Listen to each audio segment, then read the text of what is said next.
Hi good morning welcome back students. तो आज हमारा लास्ट लेक्चर है क्लास 8 का chapter number 9 the making of the national movement. इस लास्ट लेक्चर में मैं आपका पूरा कवर कर दूंगा कि किस तरीके से भारत को इंडिपेंडेंस मिली।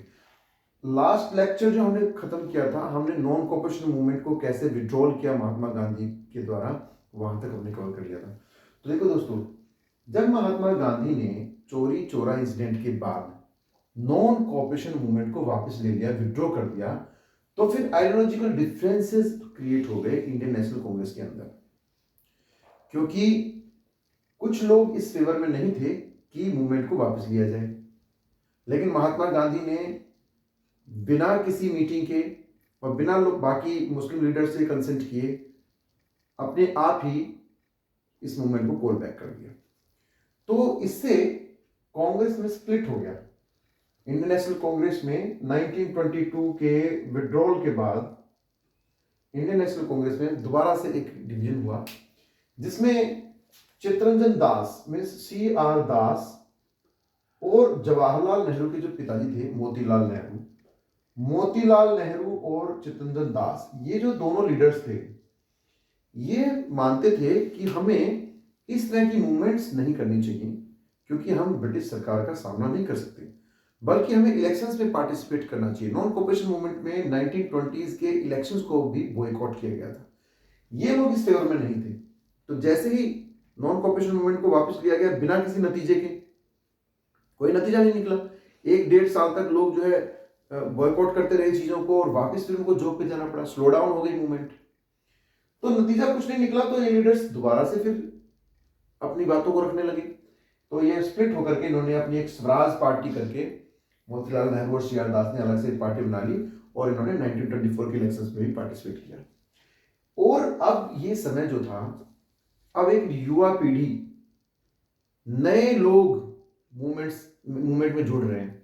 वो इंडियन नेशनल कांग्रेस को तो ज्वाइन नहीं कर सकते थे, क्योंकि ये तो नॉन वायलेंट जो है सिस्टम को फॉलो करते थे, गांधीयन पॉलिसीज को, आइडियोलॉजी को फॉलो करते थे। लेकिन जो आज के युवा बच्चे हैं, जैसे नए जो युवा पीढ़ी थी, जैसे रास बिहारी बोस थे, सुभाष चंद्र बोस थे, पंडित जवाहरलाल नेहरू थे, चंद्रशेखर आजाद थे, भगत सिंह थे, सुखदेव थे, राजगुरु थे, सत्येंद्र सान्याल थे, ऐसे बहुत सारे लीडर्स थे जो कि अपने देश के लिए नेशनल मूवमेंट में पार्टिसिपेट करना चाहते थे, मगर उनकी आइडियोलॉजी अलग थी। वो तो 1-on-1 फाइट करना चाहते थे, वो तो ईंट का जवाब पत्थर से देना चाहते थे। तो ये जो ऐसे युवा लीडर्स जो ब्रिटिश सरकार के खिलाफ पूरा दमखम के साथ में और लड़ाई लड़ना चाहते थे, उनके ऊपर हमले करते थे, उनकी कचहरियों में जो है बॉम्ब फेंक देते थे और ऑफिसर्स को गोली मार देते थे, ईंट का जवाब पत्थर से लेना जानते थे, इन्हें कहा गया रिवॉल्यूशनरीज। तो ये नए तरह की पीढ़ी के लोग आ गए, इन्हें कहा गया रिवॉल्यूशनरीज।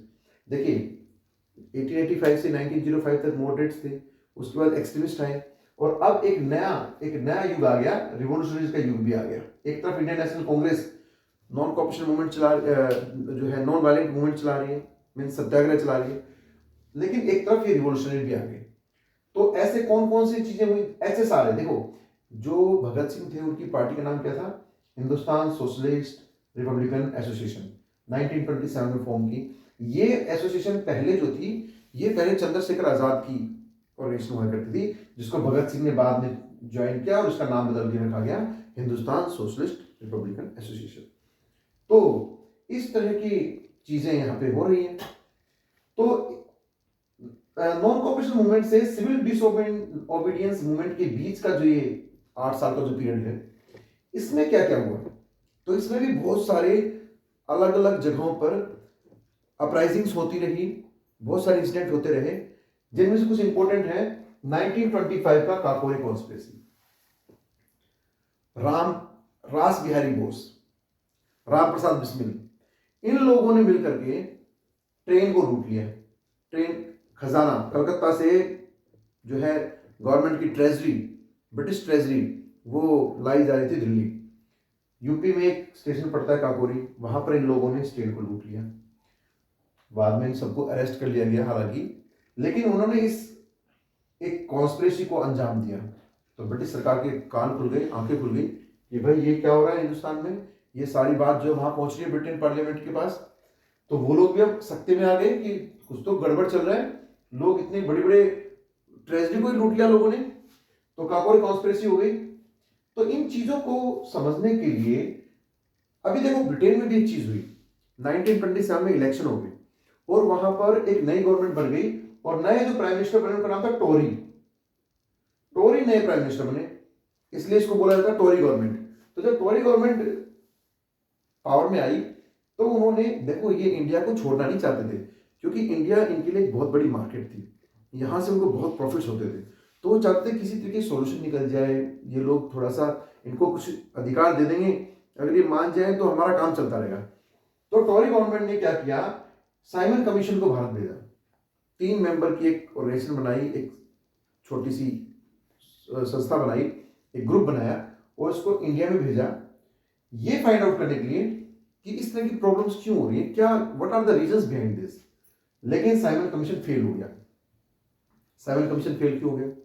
देखिए इंडियंस ये डिमांड कर रहे थे कि साइमन कमीशन हमारी प्रॉब्लम्स को जानने के लिए आ रहा है, तो इसमें इंडियन लीडर्स को भी पार्टिसिपेशन मिलना चाहिए, हम भी उसके अंदर होने चाहिए। लेकिन ब्रिटिश गवर्नमेंट ने मना कर दिया, आप लोगों को इसमें इंक्लूड नहीं किया जाएगा, ये तो हाई कमीशन है, बहुत बड़े लेवल का कमीशन है। तो लोगों ने इसको बॉयकॉट किया, Simon commission go back, Simon commission go back के नारे लगाए गए। और इसी टाइम पर क्या हुआ, लाहौर में जब साइमन कमीशन ट्रेन से ये लोग जब नीचे उतर रहे थे तो लाला लाजपत राय की लीडरशिप में लोगों ने डेमोन्स्ट्रेशन करना शुरू कर दिया और इनको बॉयकॉट करना शुरू कर दिया और साइमन कमीशन गो बैक के नारे लगाने शुरू कर दिए। लाठीचार्ज, सॉन्डर्स जो अधिकारी थे वहां पे, पुलिस ऑफिसर जो ये सब लुक आफ्टर कर रहे थे, उन्होंने जो लाठीचार्ज का ऑर्डर दे दिया, जिससे लाला लाजपत राय और बाकी लोग बहुत जख्मी हुए और इसी कारण बहुत ज्यादा चोट लग जाने से, इंजर्ड हो जाने से 1 महीने के बाद लाला लाजपत राय की डेथ हो गई।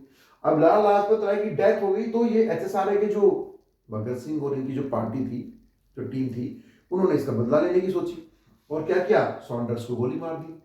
सॉन्डर्स को गोली मार दी गई, ये इंसिडेंट भी हो गया, साइमन कमीशन फेल हो गया। तो ऐसा सब कुछ मद्देनजर रखते हुए वहां की टोरी गवर्नमेंट ने वायसरॉय, जो उस टाइम के वायसरॉय थे इरविन, इस टाइम पर यहां इंडिया के वायसरॉय कौन थे, इरविन। इरविन जो वायसरॉय थे उनको पार्लियामेंट ने ऑर्डर किया कि आप इनको ऑफर कीजिए डोमिनियन स्टेटस। तो अक्टूबर 1929 में इरविन ने घोषणा की कि हम आप लोगों को डोमिनियन स्टेटस देने के लिए तैयार हैं। डोमिनियन स्टेटस क्या होता है, आप अपना प्रशासन खुद चलाइए, लेकिन जो हायर पोस्ट होगी, जो फाइनल डिसीजन मेकिंग पावर होगी, वो ब्रिटिशर्स के हाथ में होगी। यानी ये देश हमारे अंडर में रहेगा, आप लोग अपना जो भी करना है सेल्फ गवर्नेंस कीजिए, नो प्रॉब्लम, लेकिन फाइनल डिसीजन किसका रहेगा, ब्रिटिश गवर्नमेंट का। लेकिन भारत की जो ये युवा पीढ़ी थी, पंडित जवाहरलाल नेहरू, सुभाष चंद्र बोस जैसे नेता, ये इस चीज को अब एक्सेप्ट कैसे कर सकते थे? उनको पता था कि अब तो हम लोग बहुत ज्यादा बड़ा एजिटेशन हो चुका है और सब लोग यूनिफाइड हो चुके हैं, नेशनलिस्टिक फीलिंग जो है पूरे देश से फैल चुकी है, अब तो बहुत पावरफुल थे ये लोग। इंडियन नेशनल कांग्रेस बहुत ज्यादा फॉलोअर्स थे उसके, बड़ी पावरफुल हो गई थी, तो इन्होंने डोमिनियन स्टेटस लेने से मना कर दिया।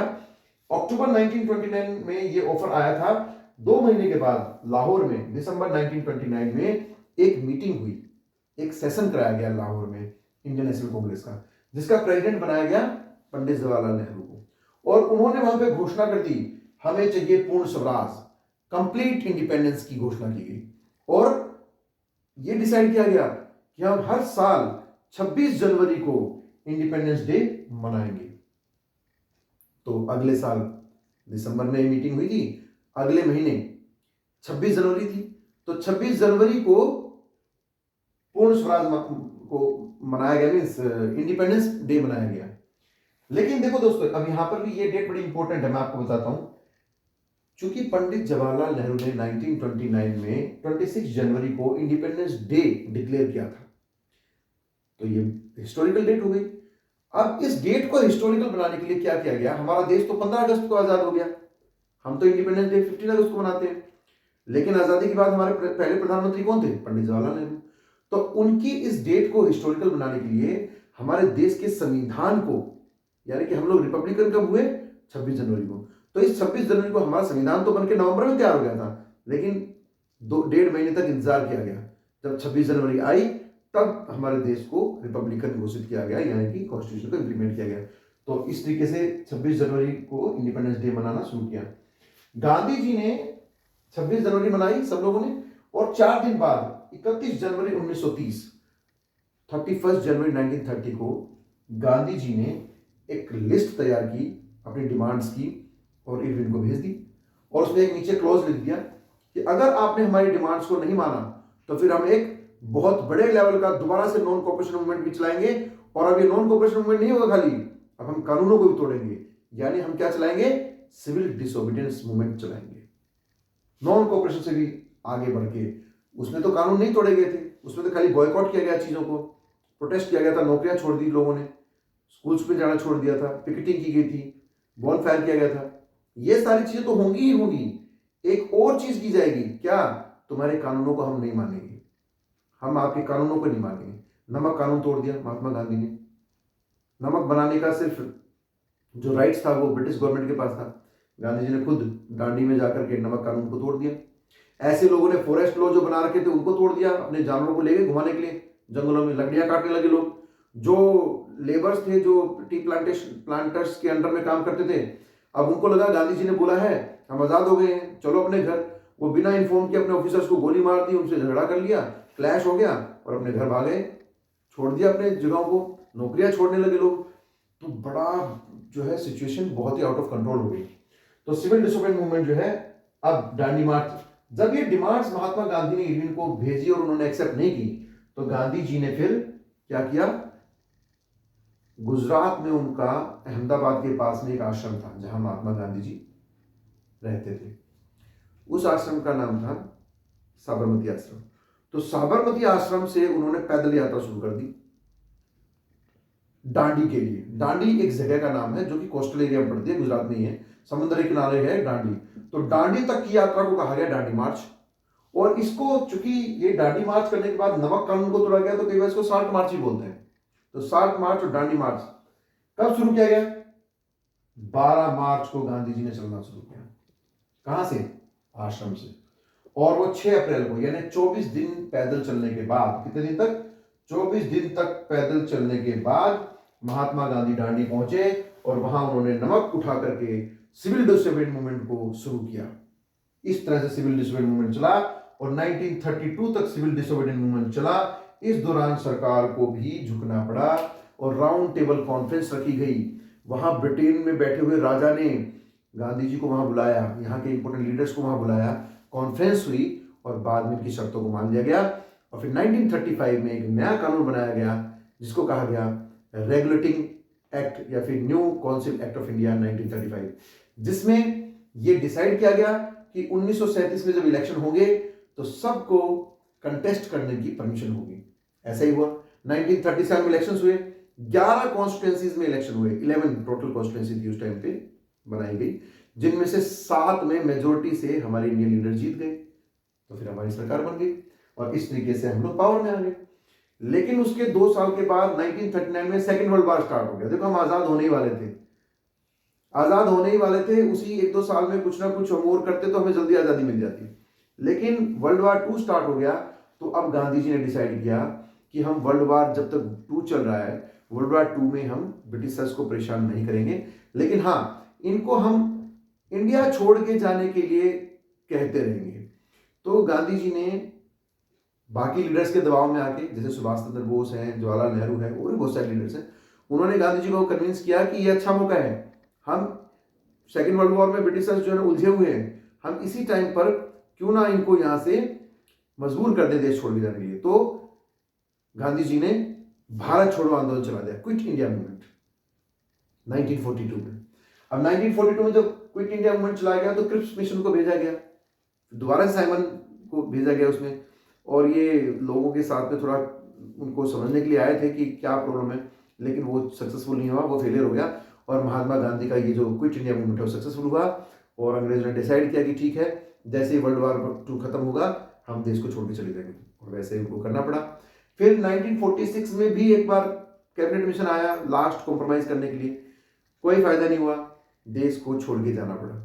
लेकिन ये सारी चीजें हो गई, देश आजाद हो गया। आजाद होने के समय में ही पार्टीशन ऑफ पाकिस्तान, ये एक बहुत बड़ा इंसिडेंट हुआ इंडिया में। मुसलमानों ने एक अलग देश की डिमांड की। मोहम्मद अली जिन्ना उस टाइम पे लीडर थे, उन्होंने एक अलग देश की डिमांड की कि हमारे लिए एक अलग से जो है सरकार होनी चाहिए, अलग से देश होना चाहिए। बहुत कोशिश की गई महात्मा गांधी के द्वारा भी और बाकी लीडर्स के द्वारा भी कि बंटवारा ना हो, लेकिन जिन्ना ने डिक्लेयर कर दिया कि अगर मेरी शर्तों को नहीं माना गया तो 16 अगस्त का दिन हम एक्शन डे कर देंगे। एक्शन डे घोषित किया गया। क्या होता है एक्शन डे? 16 अगस्त को पंजाब में मुस्लिम मेजोरिटी एरियाज में और बंगाल में मेजोरिटी एरियाज जो थे मुस्लिम्स के, वहां हिंदुओं को सरेआम कत्लेआम किया गया। 5 लाख से भी ज्यादा हिंदुओं को मार दिया गया, बच्चों को मार दिया गया, लड़कियों को, औरतों को मार दिया गया। बहुत बुरे बुरे क्राइम्स जो है मुसलमानों ने करने शुरू कर दिए।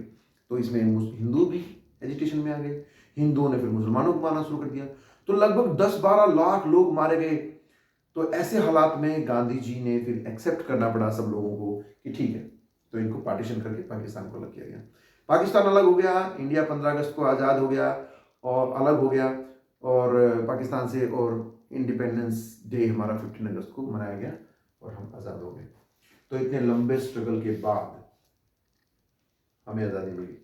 तो दोस्तों मुझे लगता है कि इस चैप्टर में the making of the national movement में हमने वो सारे इंपॉर्टेंट इंसिडेंट कवर कर लिए हैं जिनसे आपको पता चल गया होगा कि किस तरीके से मॉडरेट लीडर्स से ये प्रोटेस्ट स्टार्ट हुआ, ये स्ट्रगल स्टार्ट हुई और फिर एक्सट्रीमिस्ट और फिर रिवोल्यूशनरीज, और किस तरीके से बढ़ते बढ़ते ये मास मूवमेंट में तब्दील हो गया और यूनिफाइड होकर के लोगों ने ब्रिटिशर्स को भारत से भगा दिया और आज हम लोग इंडिपेंडेंट कंट्री हैं। बस ये चैप्टर ही खत्म होता है। थैंक यू, मिलते हैं नेक्स्ट चैप्टर के साथ।